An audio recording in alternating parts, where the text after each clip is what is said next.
हमारे जीवन में हम सबको सीखना है, कभी स्वार्थ से जीवन नहीं जीना, दूसरों को साथ देना मुश्किल में। और भगवान श्री राम और सीता जी आगे चले हैं। अब अरण्य कांड में भगवान श्री राम वन में जा रहे, धीरे धीरे भगवान आगे बढ़ रहे।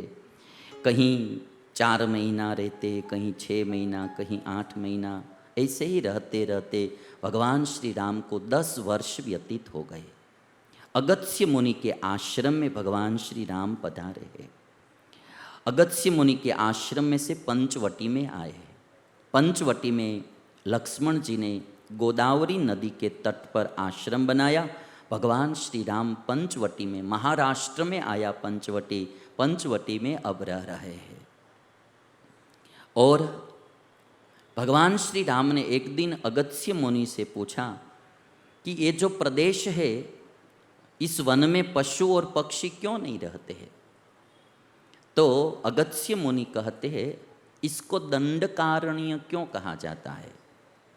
भगवान श्री राम दंडकारण्य में विचरण कर रहे हैं, इसको दंडकारण्य क्यों कहा जाता है? वो वाल्मीकि रामायण में लिखा है। अगस्त्य मुनि कहते हैं कि यहाँ पहले इक्ष्वाकु वंश के एक राजा थे जिनका नाम था दंड।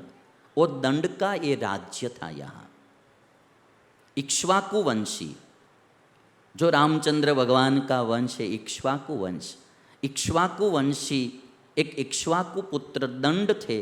दंड का राज्य यहाँ था और दंड यहाँ राज्य करते थे। उन्होंने शुक्राचार्य को, जो असुरों के गुरु है, उनको अपना पुरोहित बनाया था। शुक्राचार्य की बड़ी पुत्री थी जिसका नाम था अर्जा। एक दिन दंड राजा अर्जा को देखकर मोहित हो गए और दंड ने मोहित होकर उसके साथ थोड़ी जबरदस्ती की। तो शुक्राचार्य को जब ये बात का पता चला तो शुक्राचार्य ने शाप दे दिया कि 7 दिन में तुम्हारा राज्य जलकर राख हो जाएगा। कोई भी नारी की आत्मा को दुभाता है, दुखाता है, तो परिणाम तो बुरा आता ही है। कभी भी किसी की छेड़ती नहीं करना, कभी भी किसी को दुखी नहीं करना। शुक्राचार्य ने शाप दे दिया दंड राजा को कि तुम्हारा राज्य जलकर राख हो जाएगा। अगस्त्य मुनि कहते हैं श्री राम से कि तब से इस स्थान का नाम दंडकारण्य हो गया है। ये राज्य था, अरण्य बन गया। और दंड नाम के राजा का राज्य था, इसलिए भी दंडकारण्य कहा जाता है। और दंड मिला उसको, इसके कारण भी दंडकारण्य कहा जाता है। और बाद में तपस्वियों ने आकर इस स्थान में रहने का शुरू किया, तब से इस स्थान का नाम जनस्थान पड़ा है। एक कथा हम सबको सिखाती है बात कि कभी भी कोई हम गलती करेंगे तो कोई न कोई श्राप मिलेगा, वही हमारा पतन करता है। दंडकारण्य में, पर्णकुटी में, पंचवटी में भगवान श्री राम रह रहे हैं। उसी समय वहाँ रावण की बहन शूर्पणखा आती है। रावण की बहन थी शूर्पणखा और वो विधवा थी। शूर्पणखा का पति का अवसान हो गया था, निधन हो गया था, और रावण ने ही उसकी हत्या कर दी थी।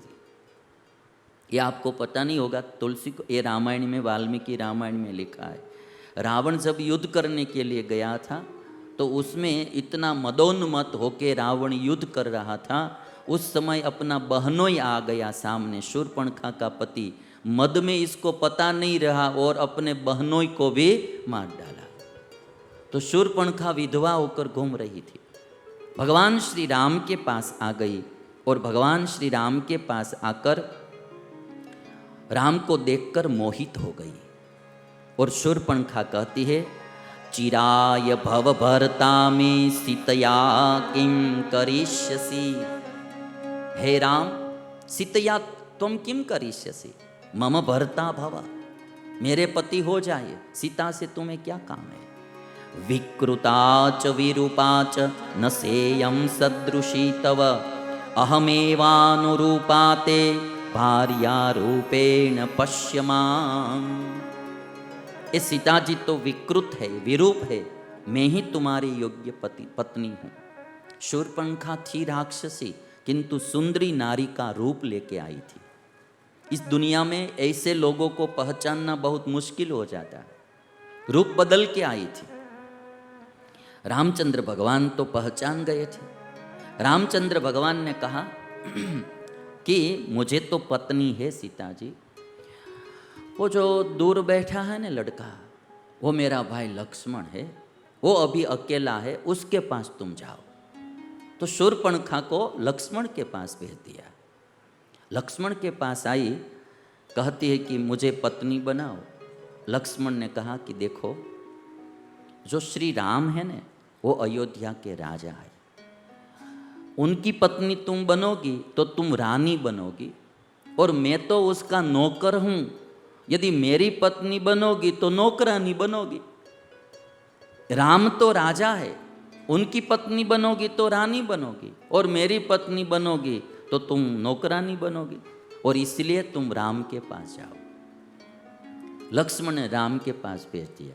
हम गुजराती में कहते नहीं कि खो दीधी सीधी राम पाए, राम लक्ष्मण पासे आपे।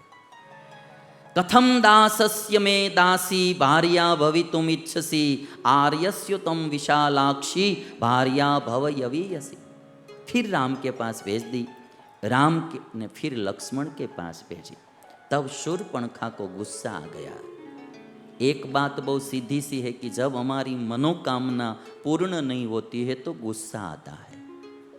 पूरी दुनिया में सबको ये एक रोग होता है, क्रोध का। गुस्सा आ ही जाता है, और सब पूछते हैं कि मुझे गुस्सा बहुत आता है, तो उसका कारण ढूंढना चाहिए कि गुस्सा आता क्यों है। श्रीमद् भगवद गीता में भगवान श्री कृष्ण ने अर्जुन से कहा, कामात् क्रोधो भी जायते। अर्जुन, काम में से क्रोध उत्पन्न होता है। काम यानी कि इच्छा।